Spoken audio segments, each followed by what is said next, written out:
In the spirit of honesty and love for the world's great leaders and powers that be, I wish to pour out my heart to whom it may concern.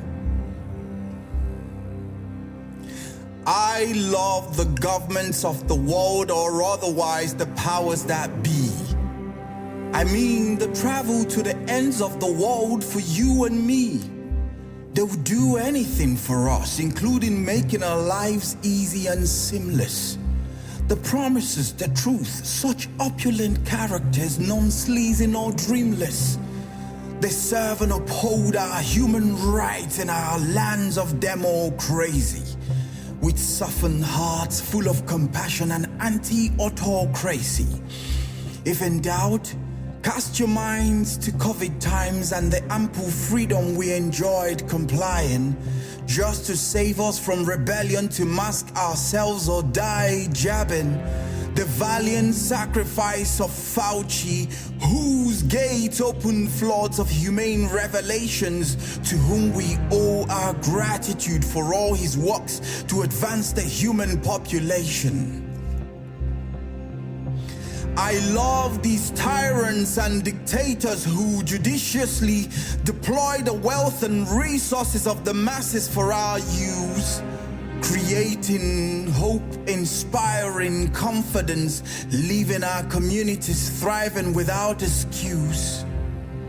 I marvel at the streaks of humanitarianism on display by countless young, frail, and vibrant leaders, enslaved to the will of humanity, batting our political franchise into exile to claim tons on selfless quests as tyrant relievers, habitual human saviors who continue to rack bricks cast with Sahelian tears, sweat and blood. They roam the globe to liberate the free into oppression, self-acclaimed orchestras of freedom and liberty playing duets with fraud. Guess what? You've all been made, and your atrocities are before the people's court.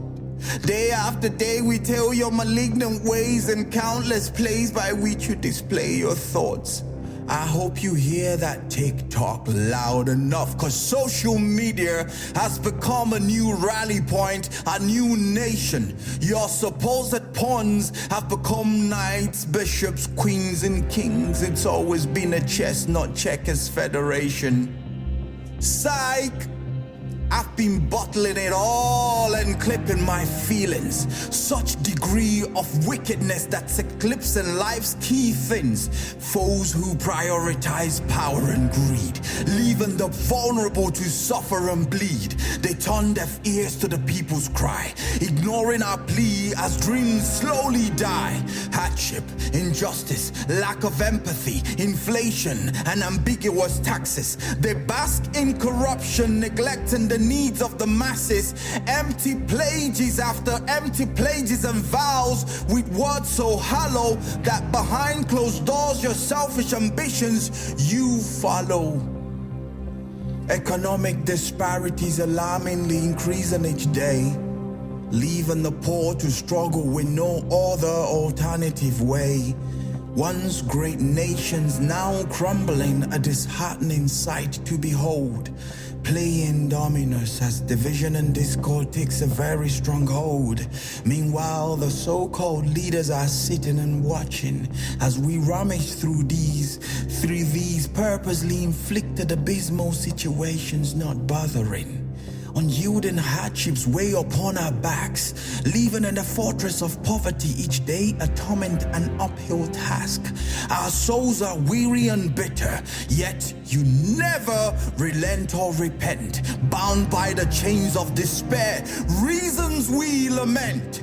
All we desire is good leadership, a call for wise decree. We yearn for good administrations to set our spirits free. We yearn for good stewardship. We want good governance. Corruption is the new norm and order of these days, and we have displayed so much tolerance.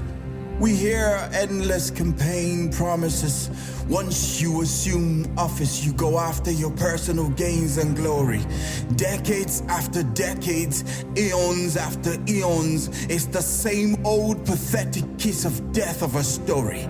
You've never cared for justice, neither have you cared to protect nor to serve.